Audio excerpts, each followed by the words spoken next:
So, there's some people out there getting upset whenever we say black labor built this country. But we're not making anything up, guys. These are facts. And we're about to present you with the historical receipts.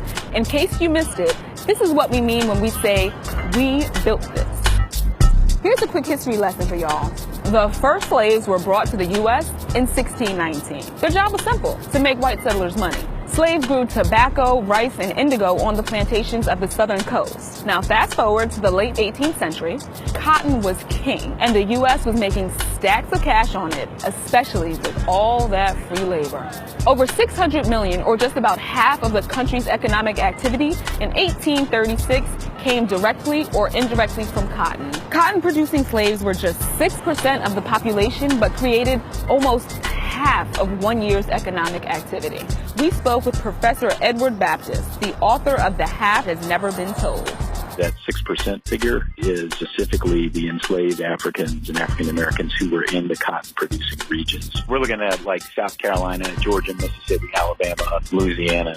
Talk about being critical to a nation's economy. I guess you can imagine some sort of science fiction world where this didn't happen, but this is what did happen. Slave labor built the U.S. And their contributions weren't limited to the South. A little bit north in D.C., there's the White House. We built that. I wake up every morning in a house that was built by slaves. If you doubt our forever First Lady's words, the White House Historical Association spells it out pretty plainly. Planners turned to African Americans, both enslaved and free, to provide the bulk of the labor that built the White House, the United States Capitol, and other early government buildings. This country's financial center, we built that too.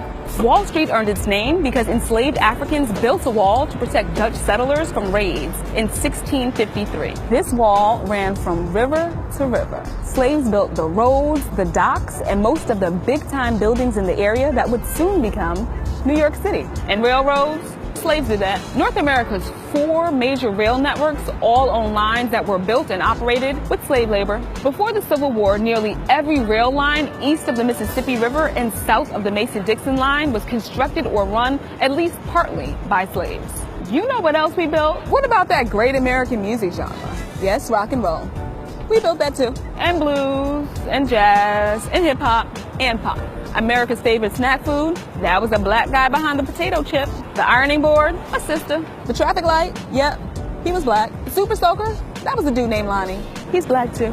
And the person who invented the technology responsible for the caller ID and call waiting, her name is Dr. Shirley Jackson. And yes, she's black.